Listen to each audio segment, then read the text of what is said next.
One of the ways we learn is by watching the example of others. And that's something Alice and I are seeing firsthand with Jackson, that Jackson learns to wave by watching us wave, or learns how to blow a kiss by watching us blow kisses. He learns a lot of things by just watching our example. But it's not just babies who learn that way. Adults, those of us who are a little bit older, learn that way too. That if we're working in the business field and we want to know how to grow our business, we may look at the example of a successful business or businessman or businesswoman to see how we can grow our business. We may say, hey, I want to see what Apple did to grow. Or I may look at someone and go, I want to learn how that person, whether it be Jeff Bezos of Amazon or somebody else, I want to know what they did to become successful in business.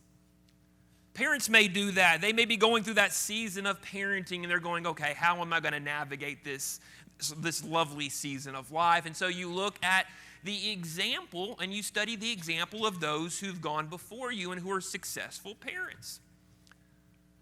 We also do that as students, or maybe I did not, but maybe you did. We try to look for new ways to improve our study habits, to look at people who were successful as students, maybe somebody who was a 4.0 good student, and we try to improve ourselves as a student. I think the same thing is true when it comes to following Christ. One of the best things we can do if we want to follow Christ faithfully is to look at the example of someone who has.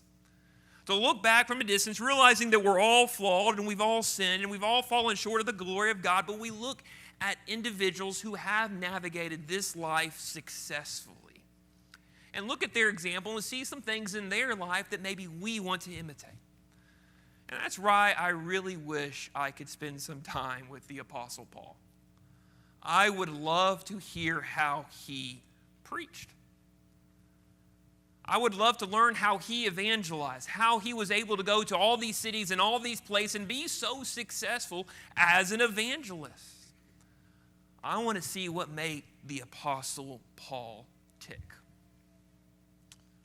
But unfortunately, there's not really a time machine, so there's not really a way for me to go back 2,000 years and walk all over ancient Europe to follow Paul and learn from his example.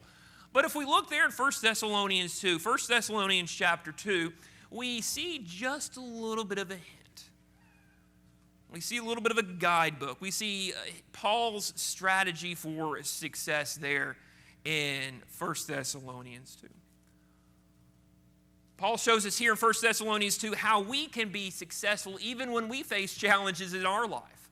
How we can be good, faithful servants of God even in a world that maybe isn't happy or doesn't passionately follow Christ like maybe we're trying to do. I think about the idea that Paul shows us in his example in his life, how maybe it's sometimes easy for us to think it's so easy to be successful when everything's going right. But Paul shows us by his life and by his example how we can be successful even when things go wrong. And that's what we see there in Paul's work there in Thessalonica. When Paul first got to Thessalonica there in Acts chapter 17, Thessalonica was a pretty big city. Even by our modern standards, Thessalonica would be considered a bigger suburban city. It was filled with people who worshiped false gods, but there are also some Jews there. And even though Paul was there for about 3 weeks, he was able to establish a church there. But things don't go smoothly there after 3 weeks, and there's a riot that starts, and he's forced to leave. And now, just shortly after, he writes this letter we call 1 Thessalonians to tell these young Christians, these young disciples, these babes in Christ on how they can be successful as disciples, how they can live now for a future hope. And so here tonight, what I'd like to do is let's look at 3 things, 3 words that Paul gives us, 3 instructions, 3 commands that help us understand what we can do to be success, understand Paul's strategy for success, if you will. Look there in 1 Thessalonians chapter 2 and verse 1 where it says, "For you yourselves know, brothers and sisters, that our visit with you was not without result. On the contrary, After we had previously suffered and were treated outrageously in Philippi, as you know, we were emboldened by our God to speak the gospel of God to you in spite of great opposition. Paul tells us there in the text that he was bold in spite of opposition. That's the first reason that Paul was successful. And because he was bold, he was an effective servant. When he looks back on his time there in Thessalonica, there in the first 2 verses of chapter 2, he realizes it wasn't a waste of time. It wasn't without result. He looks back and he realizes that there's a church now because he spent 3 weeks there in Thessalonica. And even though he was suffered, even though he was treated outrageously, even though he was treated and thrown in prison there in Philippi, Paul didn't back down. He was bold and he continued on to Thessalonica. And when he got to Thessalonica, he continued to preach the gospel. And when he encounters opposition there again in Thessalonica, Paul's forced to leave the city after only 3 weeks. And for me, I really would have loved to been a fly on the wall as Paul and Silas are leaving Thessalonica, to know what's going on in their head, to hear their conversation as they're leaving the city. For my part, I think, if that had all happened to me there in Philippi and Thessalonica, I think the response I would have was, I think it's time for me to find a new line of work. I'm kind of tired of being thrown in prison. I'm kind of tired of being stoned, but Paul didn't have that attitude. Paul was bold. That even though he suffered in Philippi, even though he suffered in Thessalonica, Paul boldly preached the gospel wherever he went. And there's a huge lesson we can learn from Paul here in 1 Thessalonians 2. That we need to be bold even when serving God is difficult. Boldness is required to get the results that Paul got as a missionary, as a preacher of the gospel. Can you imagine what would happen if Paul wasn't bold? If Paul wasn't bold, he would have stayed home. If Paul wasn't bold, he wouldn't have gone to Europe. If Paul wasn't bold, he wouldn't have preached the gospel. If Paul wasn't bold, he would have stopped preaching the gospel when he was thrown in prison. If Paul wasn't bold, he wouldn't have gone all over the world preaching the same message. So how in the world could Paul be so bold in spite of the great opposition that he faces basically everywhere he goes? Verse 2 tells us why.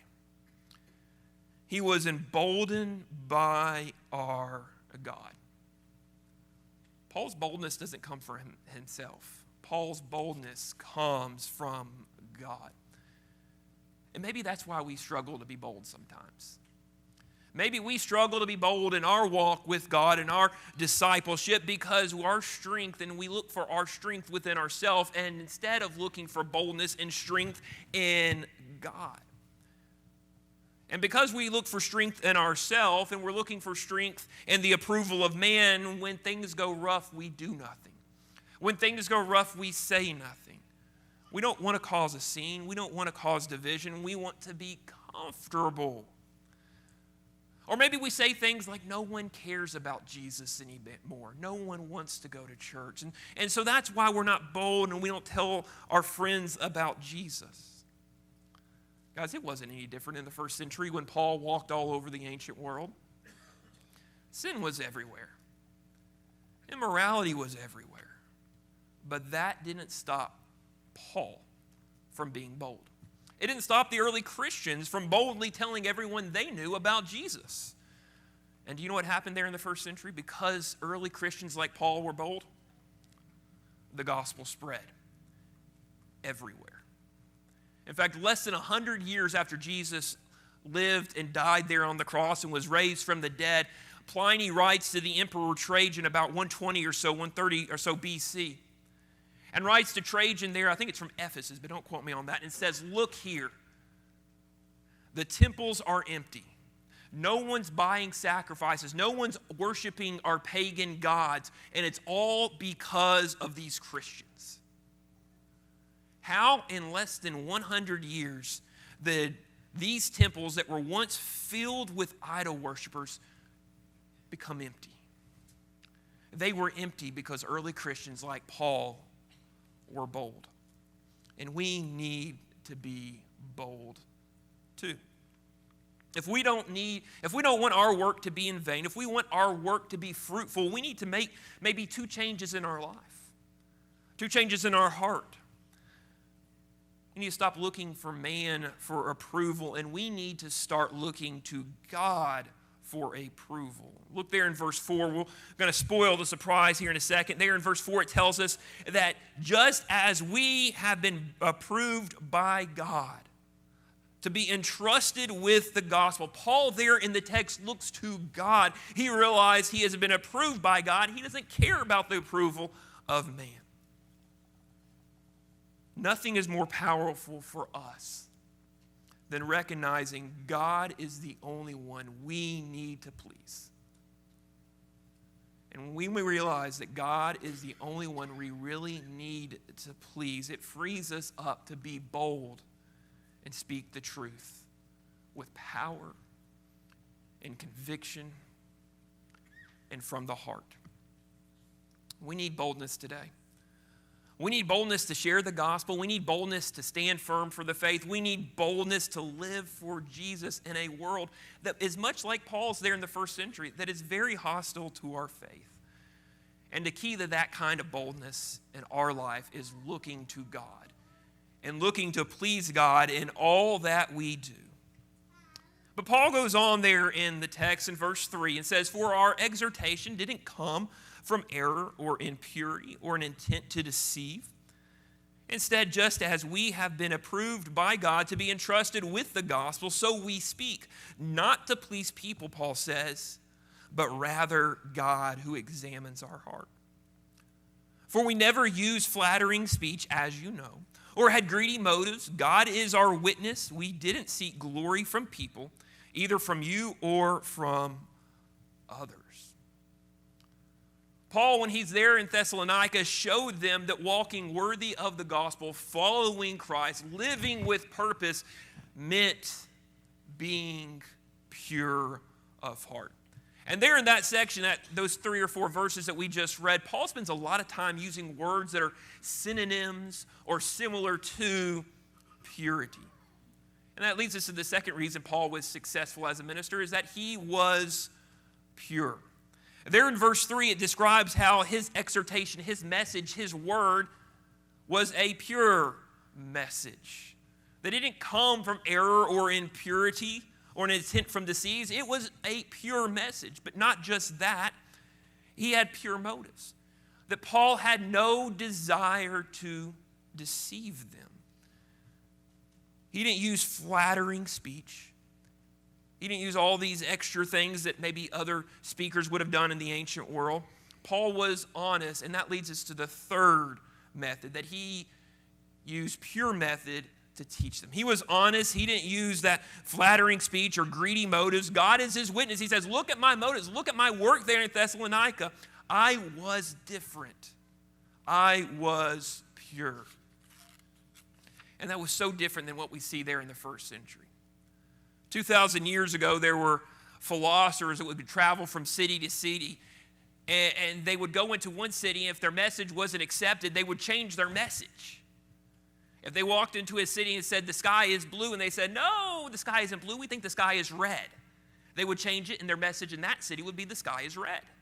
They would change their message to appeal to a mass audience. They would change their message to appeal to whoever was paying their bills. But it wasn't that way with Paul. It wasn't that way with Paul because Paul's message came from God. He sought the approval of God, and he preaches the message he tells us there in the text, to please God. That's how he knows his message is pure. That's how he knows his motives were pure. That's how he knows his methods were pure, because he's doing everything for God. We might say today that Paul wasn't a fake. Paul lived his own whole life with a pure heart and a clean conscience, because his goal in his life was to please God, not people. And that's so important for us to remember. Because even today, we are tempted to try to please people, whether at school or at work. We are tempted to please people and to do anything and everything we can to make people happy. To grow a following, to gain influence. And I think this is especially tempting for those of us who may be Bible class teachers or elders or deacons or even preachers, to use our opportunities to grow a following. But there's also a temptation for every one of us, I think, to try to fit in and try to please people. But that's an impossible goal. We will never please everyone, but we can please God, because God has told us in His Word how we can please Him by living a pure and holy life. But if our goal in life is to please people, we'll make compromises. If our goal in life is to make people happy, we'll change our message. If our goal in life is to make people happy, we will compromise our motives and our methods. And we'll change the power of the gospel for a powerless message. But that's not what Paul did here in Thessalonica. Paul didn't use any kind of deception, any kind of impure speech, any impure motives, any kind of impurity, because his focus was on pleasing God. And a heart that is focused on pleasing God in every circumstance will always be pure. It will always be real. And this is important for us to remember because we live in a world that's filled with fakes. We can go to Home Depot or Lowe's right now and there's this aisle or this section in the wood aisle that there's fake wood. And you can go on that fake wood and you can use it to make a deck. It looks really super pretty. If you've ever been down that aisle, you know what I'm talking about. Or you can go down to Walmart and you can buy some fake bacon. Don't. Let me just stop you right there. Don't buy fake bacon. It's nasty. But you can if you want to. If you don't believe me, it's nasty. You can go buy it if you want. But the point, I think that actually illustrates the point that the real thing is powerful.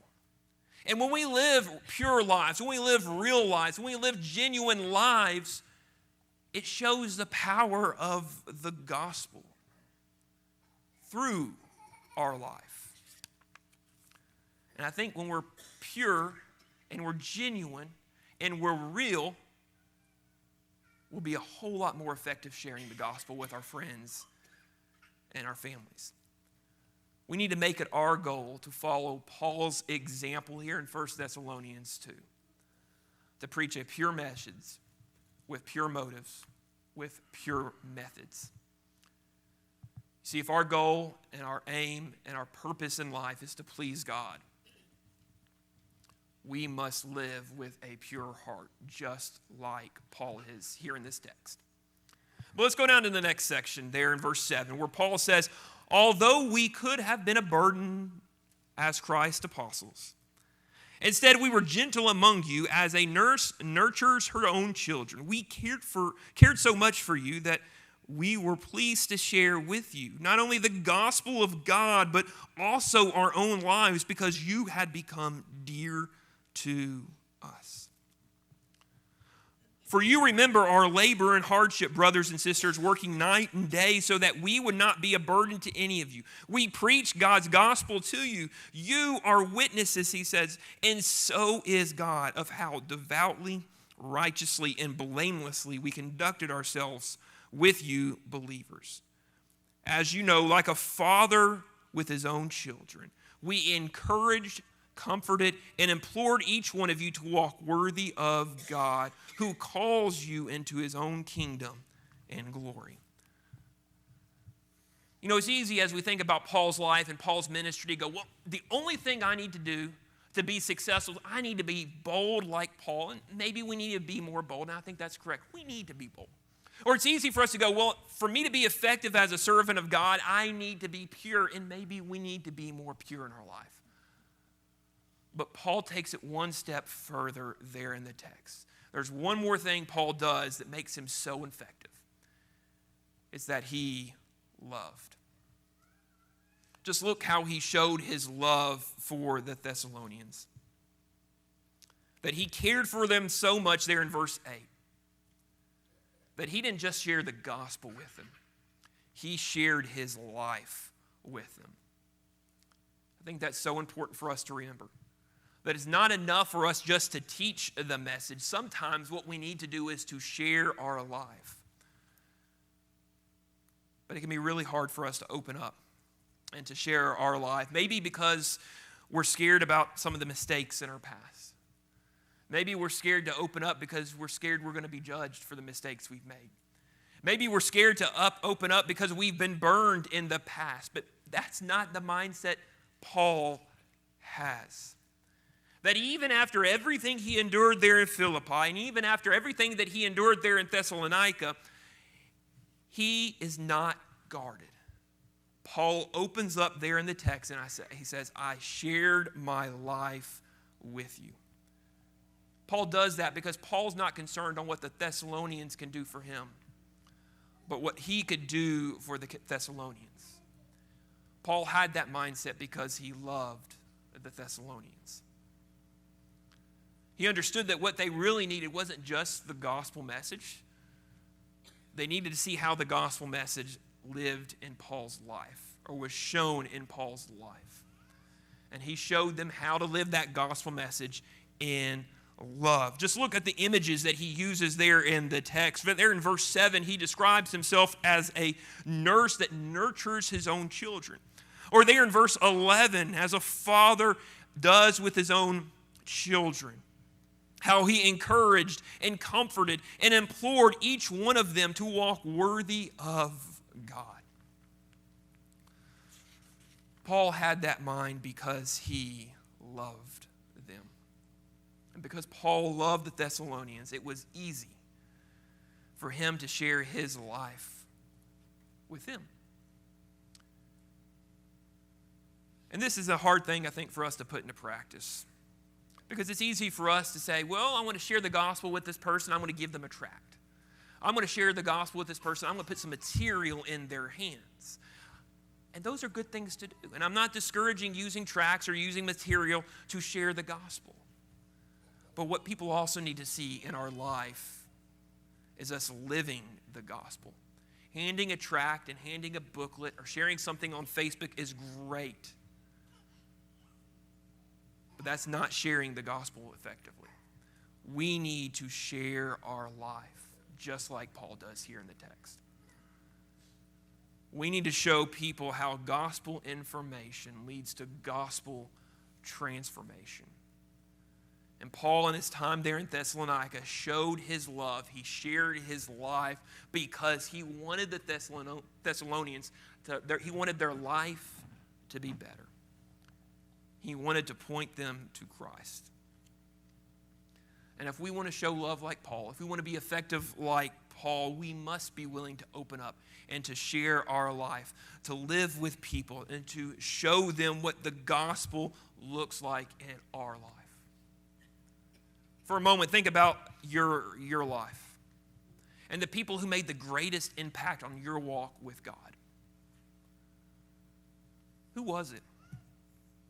Was it the people who were very guarded and didn't tell you much? Who didn't let you in? Or is it the people who opened up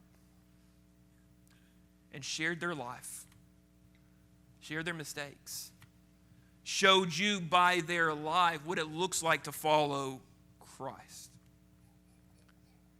For me, it was the people who opened up and showed me what it looks like to follow Christ by their life and with their example.